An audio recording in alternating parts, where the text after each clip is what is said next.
Hey there, I'm Dr. Ruth Roberts. Apologies, my internet died at the very most inopportune moment. And I want to welcome you all to day 4, the last day of the Holistic Dog Health Summit. I hope you've been enjoying it. It's been just amazing speakers. And so just to recap what happened today, day 4, my goal was to give you some information about at-home physical care.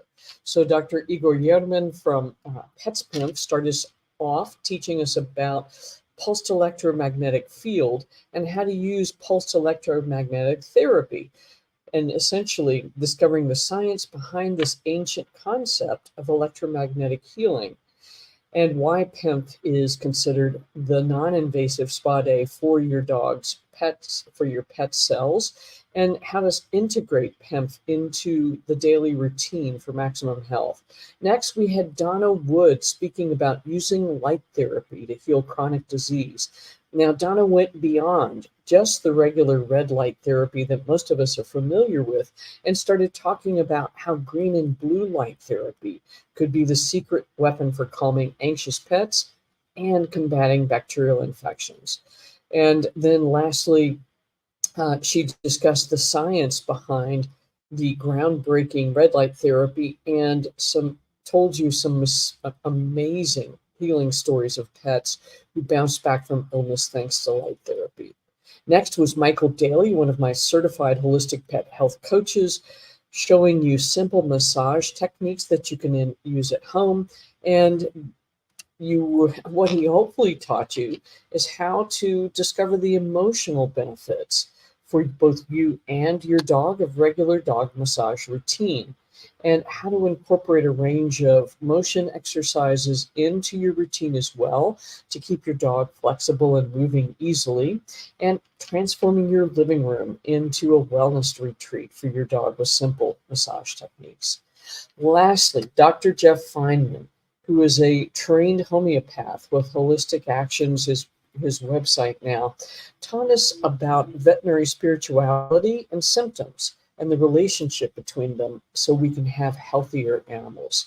He discussed how to unlock the secret language of your dog's symptoms for better health, learning the surprising ways your love can boost your dog's physical and emotional well-being. And lastly, discovered the power of the BEAM score as your dog's personal wellness barometer. So I hope that you all enjoyed those tremendously. I know we've got a bunch of questions already. I'm super excited to answer. And so Andrea is asking about dental root resorption. And her collie is turning 9 this month. And when they were at the dentist yesterday, the veterinarian identified 6th stage and stage 4 resorption. He also has IBD, and the dental vet said they don't know what causes this, and nothing can be done to arrest or cure it. So extraction is the remedy. So this is really interesting, right? Because we know there's the microbiome in our gut. What we don't realize sometimes is there's a microbiome in our mouths. And so if we do things like use chlorhexidine oral rinses on a daily basis, or for people, if we use Listerine, or for dogs, again, mostly it's stuff that gets added to water, we're altering the microbiome of the tooth, of the mouth. And so we can start to see the odontoclasts, which are the cells that are responsible for remodeling bone, start to do weird stuff. Now, the weird thing is that in cats we see this, and it's often related to a viral infection. In dogs, we often don't know what the relationship is, but I think you just spelled it out. Also has IBD. Now we have resorption of tooth roots. So, Andrea, what I would suggest to you is a couple of things. Obviously, we spoke a lot yesterday about the microbiome. I think you need to work on that. And again, food sensitivity testings, working with a holistic pet health coach, honestly, is going to speed this process up for you, because there are not too many people that, in terms of veterinarians, both the conventional practice, it's really hard to get in. And when you ask them questions like this, you often get the deer in the headlights look, or worse. So again, working with a health coach will be important. Working on the gut. This is where I think doing a food sensitivity test, adjusting diet, using probiotics, other things to help heal the gut would be very important.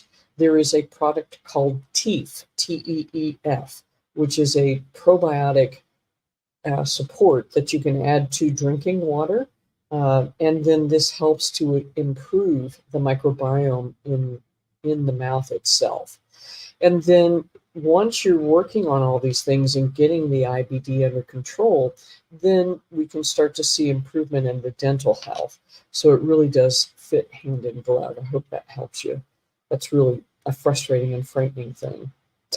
Buki is asking about improvement in the symptoms that are stated to be addressed through the use of dog steroid injections.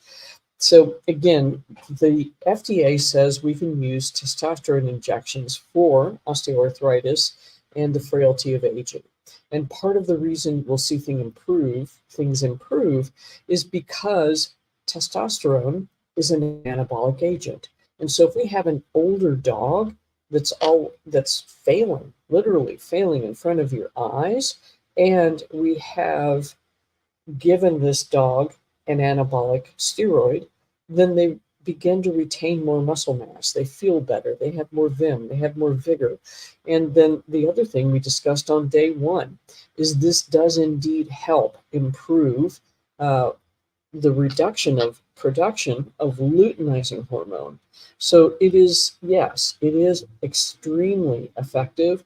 To be crystal clear, when I was much younger, in 1990, I was a brand new vet. That was one of the things that I did for so many older dogs and cats. And what I saw time and time again was anemia of chronic disease, which is a big problem in cats, muscle loss, muscle wasting, weakness, difficulty getting up and down, and just sort of looking depressed. All of these things got better. So yeah, it was amazing. The innovative ecoist. What is a holistic vet coach? So holistic pet health coaches are people that I am training in functional medicine, traditional Chinese veterinary medicine, and to use food as the primary source of wellness. This is a 16-week program. Each of these folks, we go through teaching about functional medicine, TCVM, different organ systems, and how to support them with natural methods, how to work on gut health, how to really improve things for these pets without using prescription meds, and in some cases, being able to take them off. Now, what are their qualifications? The course itself is accredited for 40 continuing education hours for veterinarians and veterinary technicians. Having said that, veterinary technicians are the folks that are taking me up on this offer, but that tells you the level of education these folks are going through. The majority of people that are taking them, some are whole human health coaches, some are dog walkers, pet sitters, groomers, and dog trainers. Now, before you scoff, realize these people are the ones that see your dog on a regular basis, and they are seeing your dog get old fast. And they're learning things as fast as they can. But what they've been able to do with this class is take a framework for supporting health and utilize that and then personalize it to the dog or the cat that they see in front of them. So that's the course in a nutshell. My goal is to alleviate the distress that you, the pet parent, are having in accessing integrative or holistic care, because there's not that many integrative or holistic vets around. The AHVMA, the American Holistic Veterinary Medical Association, has 1,500 members. There are 78,000 small animal veterinarians in the United States. Tiny, tiny percentage. So I hope that helps you. And YouTube user, I am really glad you're enjoying the summit. It is amazing. So I think you could make a case for both of them. So if we're seeing, and it sounds like you've already got the Pets Pimp mat. So if you're seeing outright pain, I would definitely do the pain relief setting. But because this is an ongoing process, I will use the accelerated healing protocol periodically. So for Hayo, for instance, she also has really pronounced anxiety. So we're going between the pain setting, the anxiety or relax setting, and then the accelerated healing. And here's a trick for you. When I had a gnarly flu or something a little while ago, I was sleeping on Hayo's mat on the accelerated healing, and it definitely did speed up the transition. I'm not sure if you're the same person, but you're looking for resources or exercises to improve vagal tone in dogs. And so one of the things we want to do is move these guys from the sympathetic fight or flight state into the parasympathetic rest and digest state. So there's all sorts of things in terms of massage and things like that you can incorporate. But honestly, if you take the time to calm down, to rest, to be present for that. Remember yesterday I asked you to hold up your right hand and promise you would do this for 3 minutes? That is going to balance the vagal tone so that your dog moves from that sympathetic state into the parasympathetic state with much more ease. And the better you get at it, the better your pet gets at it too. So really, this is where you have to lead by example. So I hope that helps. Let's see, Tina, your dog has a slight elevation in liver enzymes. What's the best? Milk thistle, drops, pills, how often? So the best option is one that is clean from a source that you trust. So I've been using Jarrow capsules.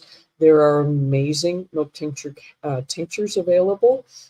They often contain alcohol, so that taste can be a little off-putting to many dogs. So the best is a high-quality brand that you can actually get into your dog.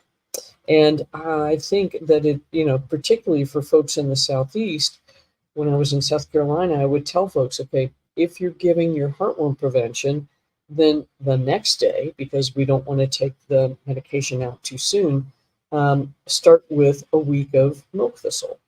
And, you can indeed sorry, I lost that train of thought. You can indeed do heartworm prevention every 45 to 60 days. That's a whole nother topic. But I think that doing milk thistle at least once a week is a great way to support once a month, 1 week out of the month, is a great way to support liver health. There's a whole host of other options out there as well. We'll have a lot of really cool stuff coming up on my site about daily detoxification and products that are safe and easy to do that with. So yeah, I think doing it several times a year is a great idea, especially in the spring. So in Chinese medicine, spring is associated with the wood element, which is what the liver is associated with. So everything's coming up and growing, so we want to clear the liver so that it's working more efficiently. Innovative Ecoist. If you go to my website, drruthroberts.com, in the search bar, you'll find a tab that says, not in the search bar, in the navigation bar, you'll find a tab that says find a pet coach. And that is where things get started. If you want to become one, so again, this is based on the human model of health coaching. There's the doctor that says, okay, you've got prediabetes or you have metabolic syndrome. Come back in 3 months and we'll see if you're better or worse. The health coach is the person that sits down with you and says, okay, your doctor said you have metabolic syndrome And we know that because your H1ABC was elevated, you have central adiposity, and they go through the whole list of things. And then what they do is sit with you and say, how are you sleeping? How's your stress level? What are you eating? Do you have kids in your home? Do you have a lot of obligations?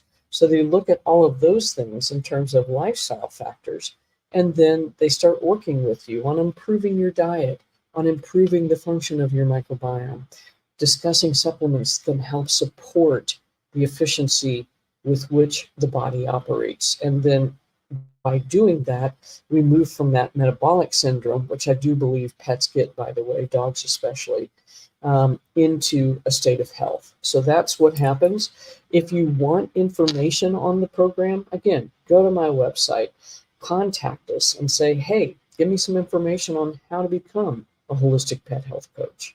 So cool. Thank you.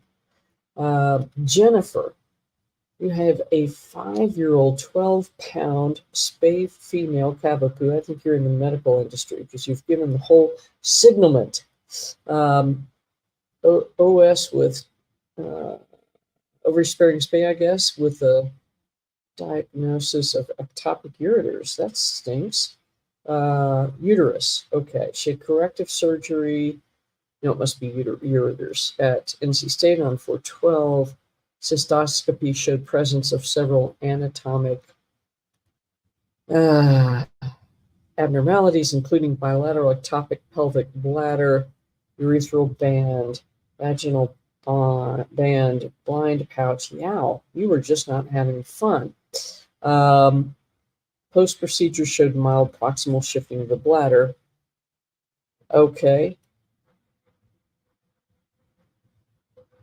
So the question is what can we do for her as she continues to recover and also the rest of her life? She has some leaking, but it's improved quite a bit.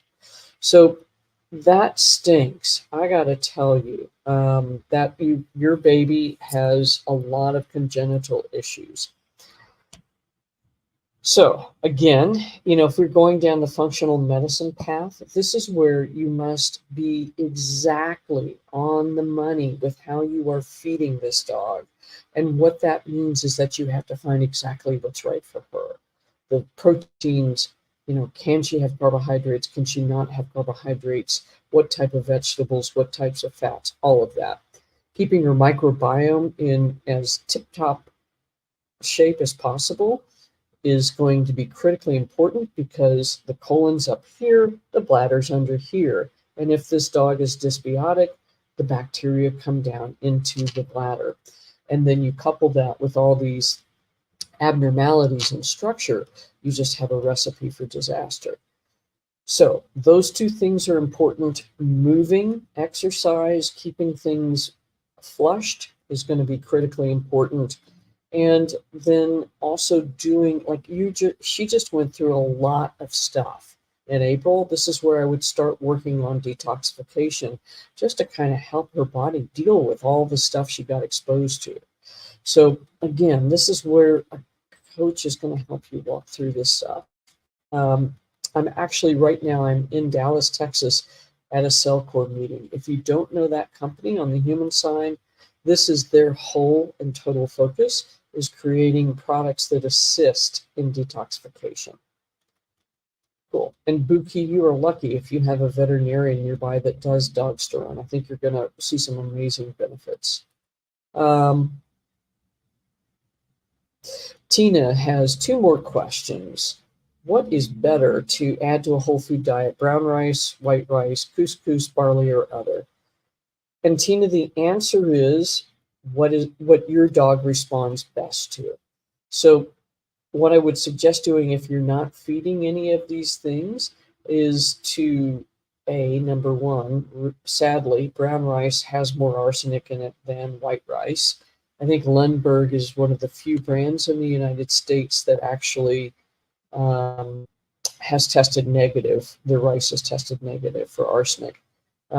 So often we're, and they just haven't tested the other grains yet, but because rice is grown in water, it tends to leach more up. Y'all, we have done screwed up. The stuff that's out there in the environment, is not going away. A lot of it's in the water cycle. So be cognizant. Organic, non-GMO whole grains can be very healthy, but not if your dog is sensitive to them. So if you're not doing, so couscous is actually a type of pasta, so I don't know that that's a great idea. There are some dogs that are sensitive to gluten. I would just try and see what you see. If you've got like a list of things that's going on in terms of symptomatology, journal what those are on a regular day and then test. A teaspoon or two per meal for 3 meals, better, worse, same. Okay. And then that's a way to go forward. Ultimately, if you can do a food sensitivity test, then that's going to help you get some better direction. Let's see. So innovative ecoist, online or physical, it just depends. If you've got nobody near you, then somebody online is going to still be a great support for you. Many of the coaches are working in their local communities as well because they're offering other modalities like red light therapy, hemp therapy, et cetera, et cetera. So just kind of look where you are, look where the folks are, and then kind of make a decision from there.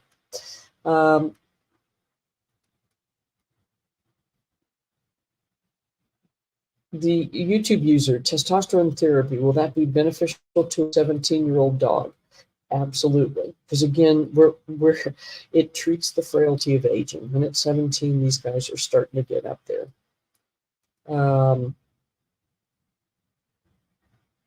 Is there any way to reduce or completely remove mature cataracts? So, Kathy, this is it's a tough question. If your dog is relatively healthy, and 12 to 13-year-olds for a poodle is not that old, as long as she's really, really healthy, then I think it's worthwhile to at least do one eye. And the reason is how much better quality of life will your dog have if she has some vision versus no vision? On the human side, we know that if you go blind or you lose your hearing, your cognitive abilities decline significantly when you lose one sense. And for those that lose vision and hearing, it's even more marked. It's like you become isolated all of a sudden. So if it's doable, then I would do the surgery. There are lots of products out there that sadly have just not worked that well. Most of them involved using carnosine drops. And so try them because you've got nothing else to lose, right? So give that a go. I forget the brand name that's out there, but give it a go. If you're not seeing anything getting better in terms of vision within, say, a month, then probably that's not going to work. The other thing, too, is your dog actually blind. And one of the things I saw, sadly, in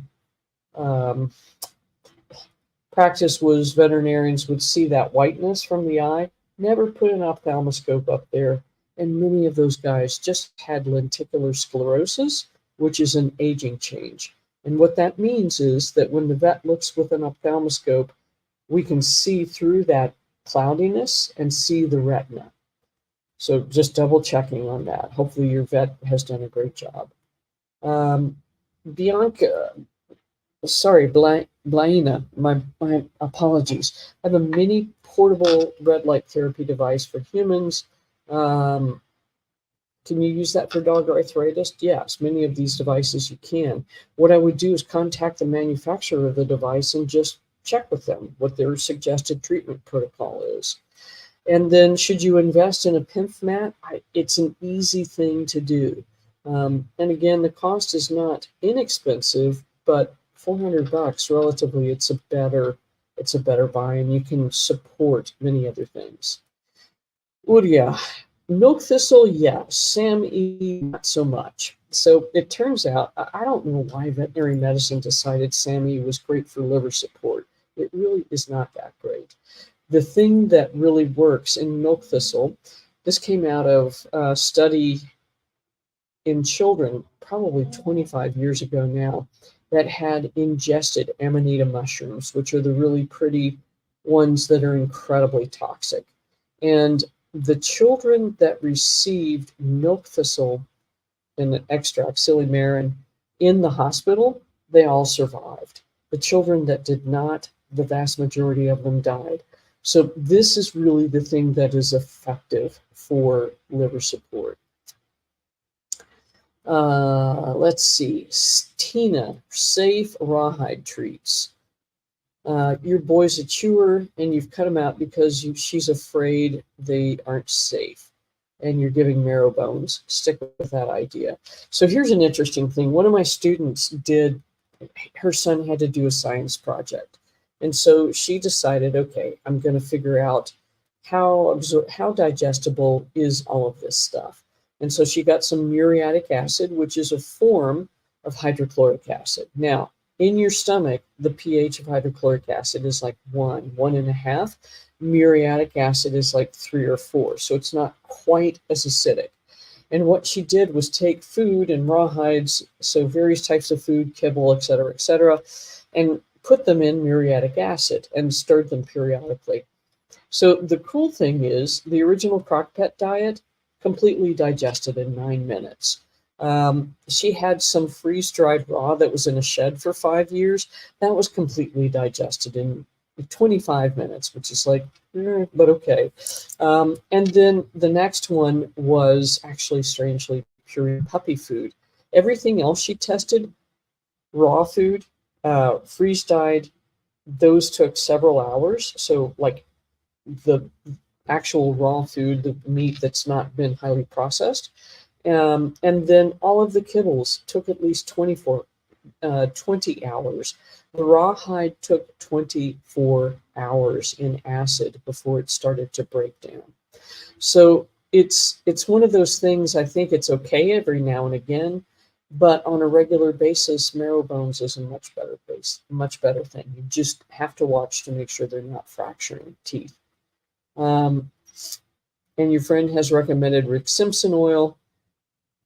Yeah, absolutely. Topically applied, it works extremely well. So does Remedy from CBD Dog Health. We've seen that break down tumors really quickly too. But this is, if you are not familiar with Simpson oil, Rick Simpson, a Canadian hemp farmer, had a melanoma on his ear, and he used this distilled product to break that thing down.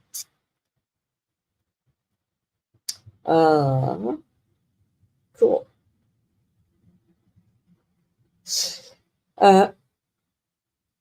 Innovative Ecoist. I think that conversation is between you and your health coach. Some of them will offer some discovery calls, but again, it's up to the individual practitioner. And to be clear, I'm not doing consultations anymore. My entire focus is on training and supporting the coaches. Cool. Tina, you are so welcome. You gradually cut out kibbles. Yeah, I mean, real food is the best way to go. No two ways. Personally, I think home cooking works well for the majority of dogs, and that's my deal.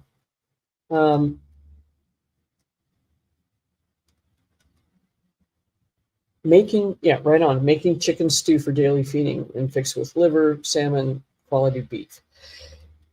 Variety is good. Separate your proteins, because if they're eating combos day after day after day, that makes it more likely that the intestine, if there is any type of leaky gut, that the immune system will begin to react to it too.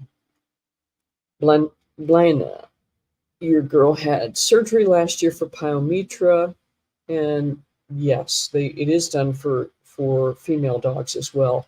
Again, in the United States, testosterone is a controlled substance, so you would need to work with your veterinarian on that. Jennifer has an 8-pound-year-old foster Maltipoo who is having surgery in a week to correct an ACL and luxating patella. So Jennifer, I think, A, you're going to want to detox from the anesthesia itself. B, I would get her some sort of splint is not the right word, a brace, that's the right word, to support that knee so that as she starts to feel better, she doesn't do crazy things and blow the knee back out. And then in terms of healing that, there are famous traditional Chinese herbal remedies like frankincense relief soreness to help heal the ligaments. Hemp is awesome. Red light therapy can be super awesome. Laser therapy can be super awesome. Using omega-3 fatty acids. I mean, there's just so many options out there. And then the trick is doing the rehab. If you're hopefully the surgeon is going to walk you through what that should look like, because the faster you help her regain condition and rebuild muscle, the stronger that leg is going to get. And Paula's got the infrared horse rug and leg wraps. And she finds the leg wraps make lovely dog beds, cat and dog beds when needed.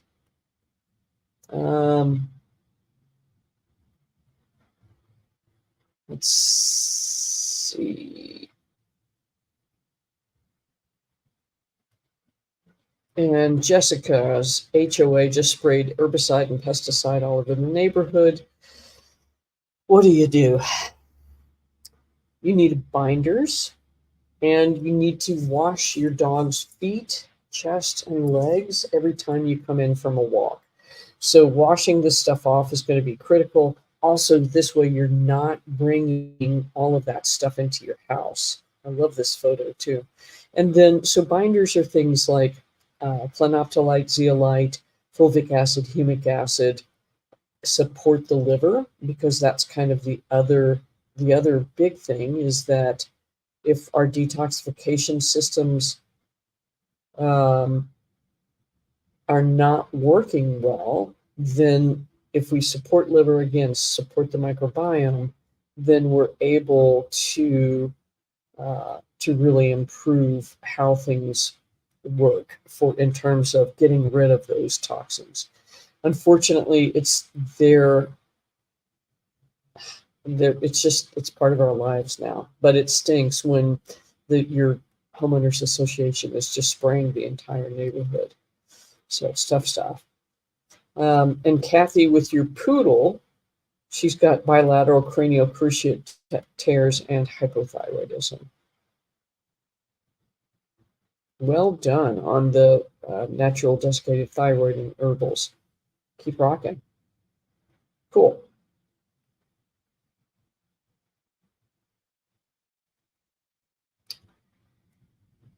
Let's see. And then Kathy says her poodle's also got an ALK Phos of 750. I would definitely work through that first before you do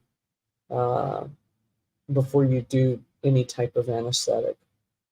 And again, this is where, binders. So if we're pushing the liver to get rid of garbage, if we don't have those catchers, which is what binders are, to catch the stuff coming out of the liver, then it can go back into circulation, which is a real problem.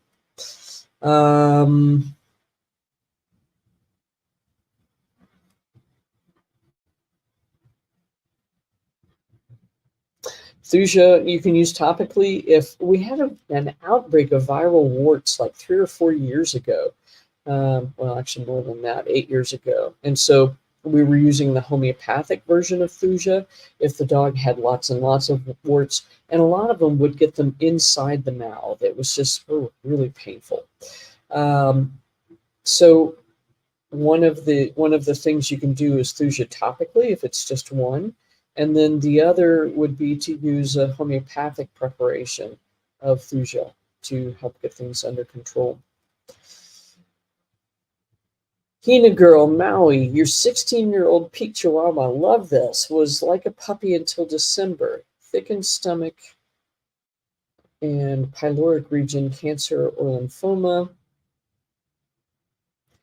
Okay, this must be continued. They gave you prednisone to help with the limping, and now he barely walks. So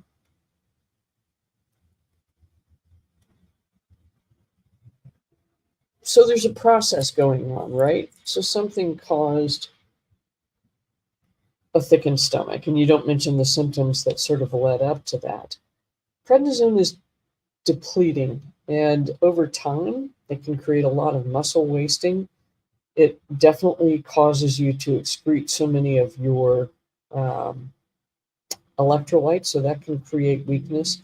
And again, 16-year-old dog that loses a lot of muscle mass, that can really be a disaster. So, not sure if you're still using Pred or what's going on, but I would work on rehabilitation. And so, again, make sure the diet is dialed in optimally. Make sure the gut function is as good as it can be. And then work on things like high doses of omega-3 fatty acids, joint supplements, collagen to help add in leucine, the amino acid that helps to build muscle, and really start to think thoughtfully about what else can we do. I mean, if it's arthritis pain, and this is the thing, these guys, the Pred may be hiding it, or tough to say. So I think this is where you have to be really systematic and working through it. Again, a great place to consider working with a health coach. So hopefully that is it. That helps you, rather. Kathy, with the Poodles, so as I said earlier, if the AL, I think you said the alk phos was 750 or something like this, I would work on that first before anesthesia. Tina, you are quite welcome. Will there be more summits? Yep, there will. So keep tuned. We're doing some really cool stuff. Plus, we have weekly live broadcasts into our Facebook group of 45,000, where I come in with either holistic pet health coaches. We talk about what got them there with their specific areas of expertise is, and also we'll bring in some of our industry partners to teach and to educate. In terms of separating proteins, yes, feed them separately, because what we don't want to do is like, oh, my dog has a chicken sensitivity, and because the immune system has now been seeing the chicken and the liver and the salmon, and granted the liver is probably chicken, it's now reacting to salmon, right? So you're doing the right thing by giving it separately. And seaweed's a great source of iodine and other minerals, so that's totally awesome. And then Kathy's asking about binders. There's a boatload of them out there. I'm liking the Self-Core Carboxy quite a bit. It is, but there's some other ones that we're looking at bringing in as well. So check that out. If you need more information on that, just reach out to my team and they'll get you more info. Let's see. Hina Girl, Maui, tried fecal implant twice to help with the stomach. And yeah, so this is the thing. I mean, it just depends on what you're feeding. One of the interesting things is, Animal Biome does have separate products for both raw-fed dogs and dogs that are not raw-fed. But what I see is that the microbiome is not as diverse or rich for raw-fed dogs. If we're not also feeding those fibers, those polyphenols, all of those things that help to support the microbiome and encourage the good guys to grow, sometimes we can get more disappointing results with fecal transplants. So I hope that's helpful. Good. And you got him off of the Pred using red light therapy. Yeah. And so you're just trying like crazy to get your buddy back. I get it.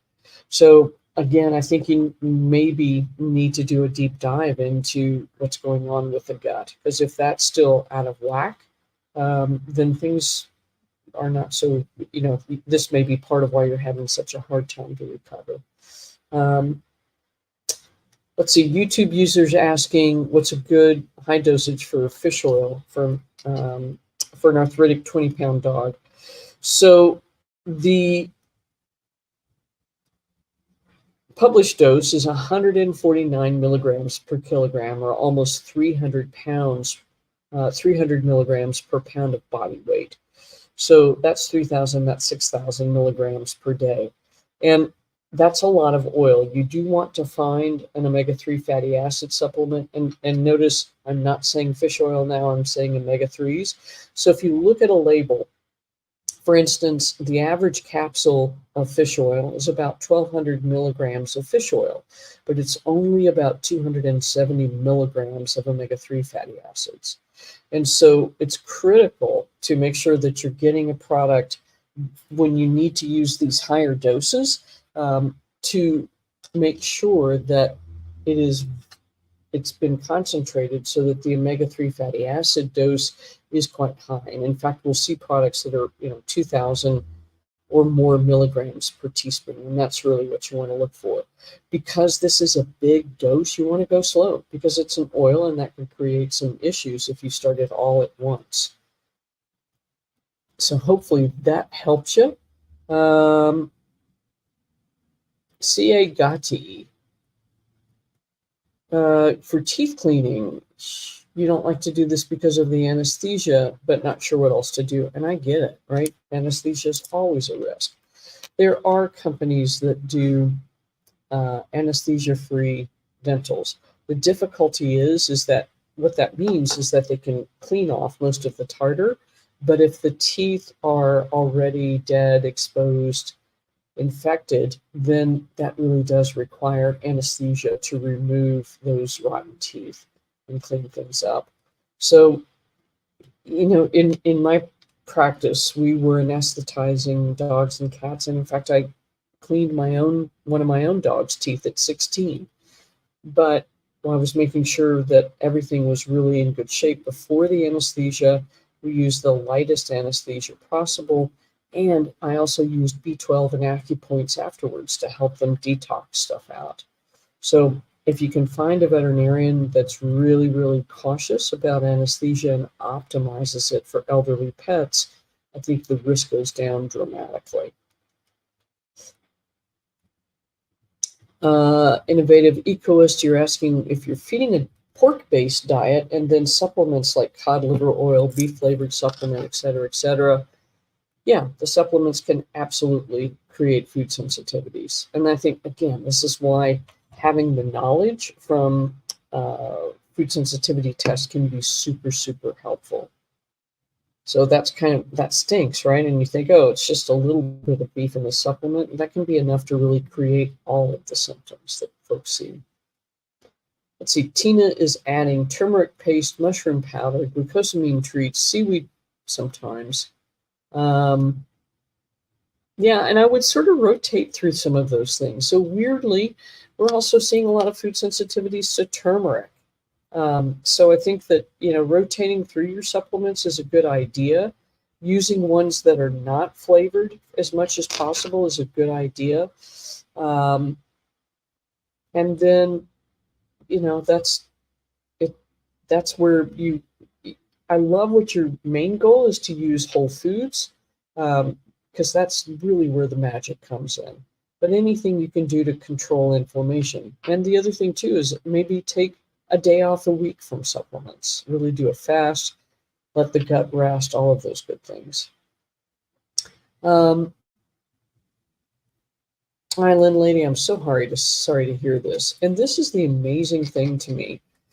We'd have dogs just walk in perfectly fine one week, and the next week they're coughing. We take an x-ray and the whole chest is filled up with tumors. And that just is so heartbreaking. So what causes it? If you're in an area where there's a lot of air pollution, the other thing is that, secondhand smoke. So we think about cancer, is it a primary cancer, meaning did it come from the lungs, or is it a secondary or metastatic cancer? So primary cancers are going to be, for humans, primarily from smoking. And this can happen. So, I never smoked cigarettes, but because my parents did, sadly, I had 16 years of exposure to indoor smoke. So my risk of lung cancer is actually relatively high. So far, I've had negative CT scans, which is amazing.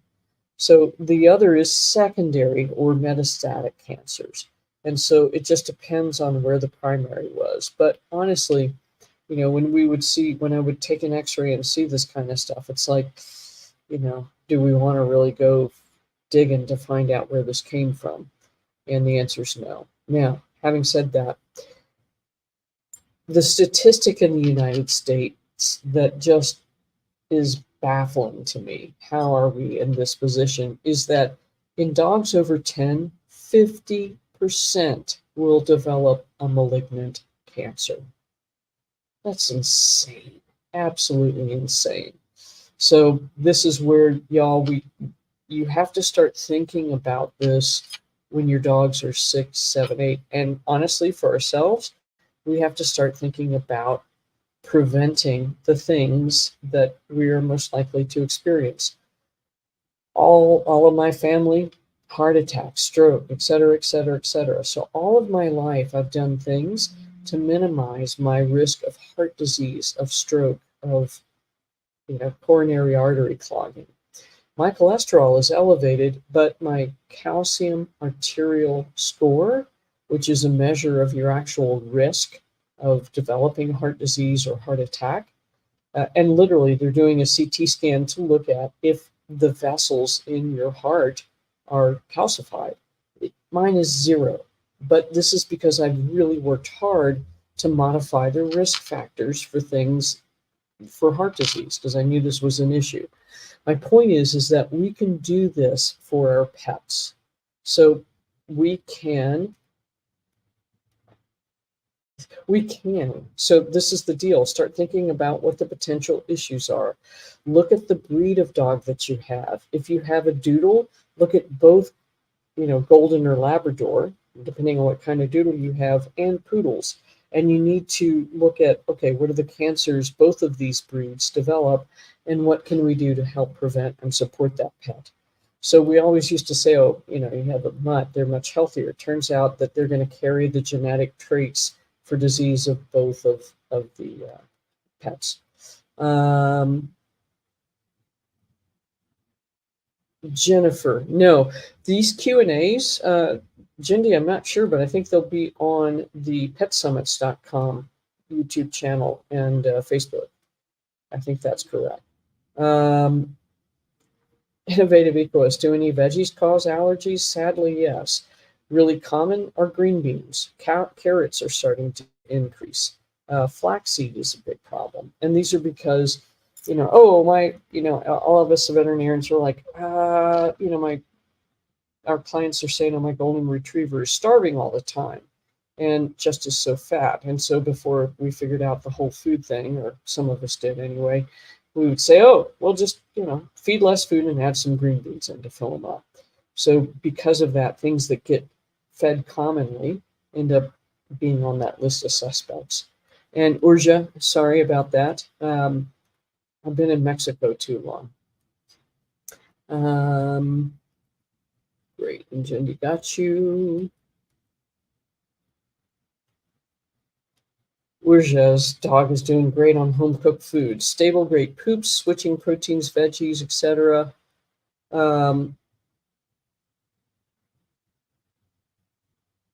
Right on. So now your goal to diversify that microbiome. And so maybe start considering adding in some fermented foods.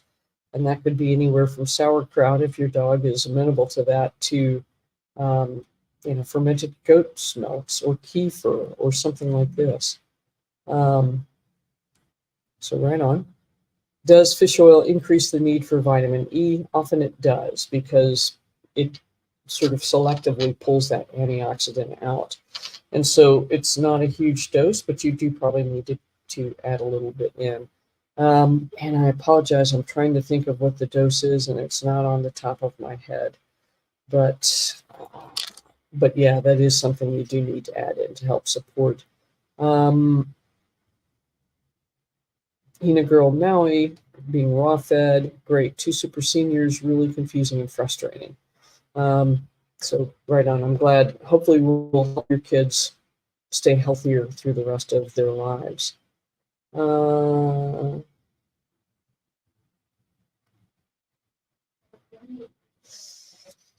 Urja, you could consider a fecal transplant because this is a way to um, get the things into the microbiome that need to be there, and do it in a hurry. Again, now that you've got the diet dialed in, if you're feeding plenty of plants, plenty of the polyphenols that will be there to feed these bugs once they are inoculated in via fecal transplant, it could really be worthwhile.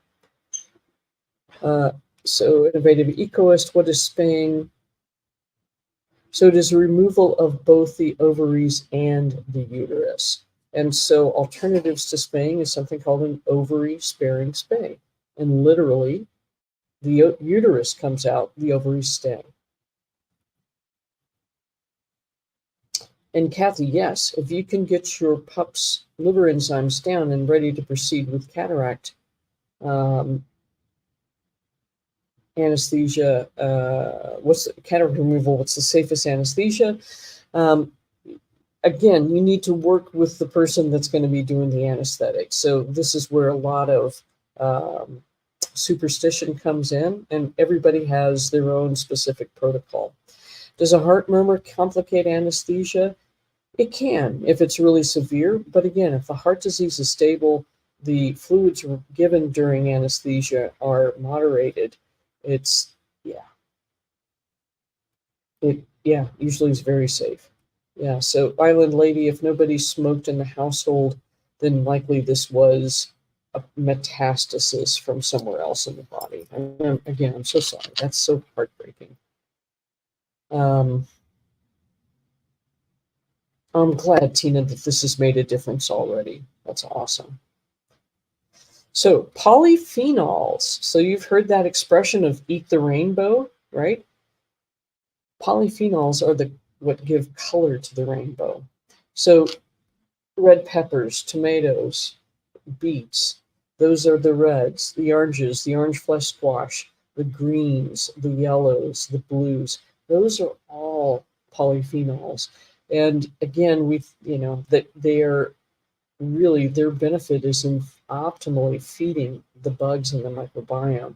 They're not much for us. We thought, oh, this is really important. Well, what it was is we're really just dialing in the diet to optimize microbial health in our intestines. And so, so I think I gave you the short list. So blueberries, blackberries, tomatoes, if there's no intolerance of the nightshades. The skin of eggplant, greens, certainly, yellows, so the winter squashes, sweet potatoes, all of those things are really good. Right on. And I think we're getting there. Health benefits of ovary sparing spay over spay. Your dog remains competent in its endocrine system. And there is a great deal of information showing that intact animals live longer lives with far fewer health issues. Claudia is asking, is the coughing chronic when dogs have lung cancer? It gets pretty unrelenting. So Yorkies, unfortunately, many of the small breed dogs have collapsing tracheas, and we'll see coughing as a result of that periodically. And Hina Girl Maui, people kefir. I mean, so we have this whole thing, right, of human food and dog food. Dog food didn't exist. Commercial dog food did not exist until the 50s in great form. The first version of it was made in the 1860s. It was specifically for wealthy Englishmen who had sporting dogs. And so it was something they could feed the dog out in the field, these little hardtack biscuits.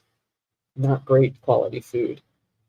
I think it's, all of the stuff of dog food being, we have to have it complete and balanced in every bite, and we have to have puppy food and senior food and Yorkie food, and this kind of stuff is ludicrous. It's just food. We need to feed ourselves high quality whole foods, and what we eat, our pets can eat.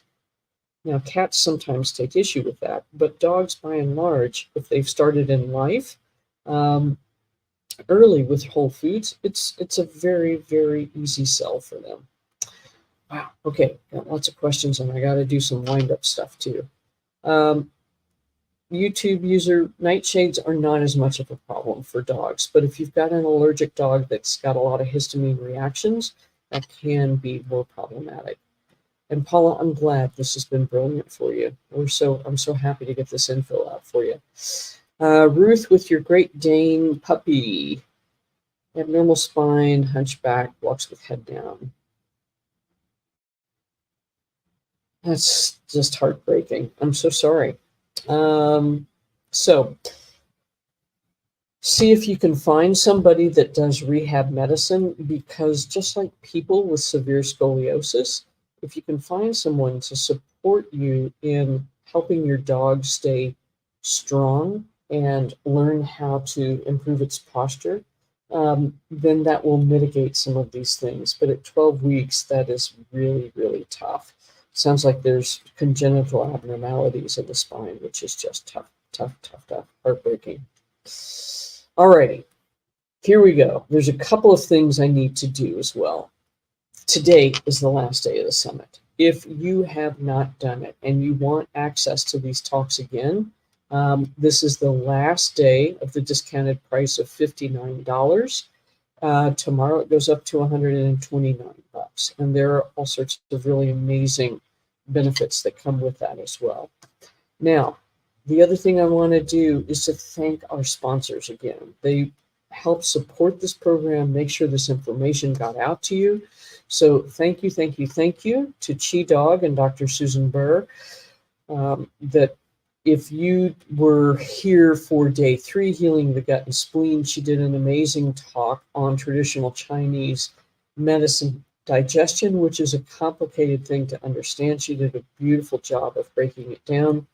Thank you, thank you, thank you to Animal Biome, the leader in microbiome testing and fecal transplant capsules. And again, thank you to PetsPimp. There are lots of PIMF products out there. I love this company because their products are reasonably priced. They're up to 25 times more powerful, and they're controlled with this. So you can adjust the product based on what your dog needs right then and there.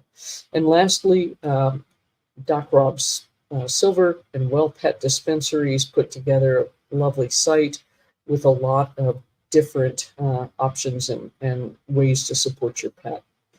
Now, this is the end of the summit, but if you have a dog or a cat, for that matter, and it's very common in cats, with kidney disease, June 1st and 2nd, I am doing a workshop at 12 Eastern, both days. And what I'm going to do is teach you how to understand kidney disease, teach you all of the underlying mechanisms that create it, and then how you would start supporting them.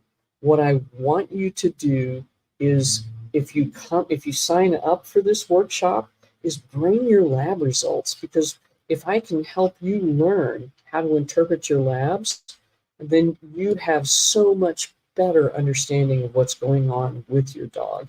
And you can ask your veterinarian much more intelligent questions.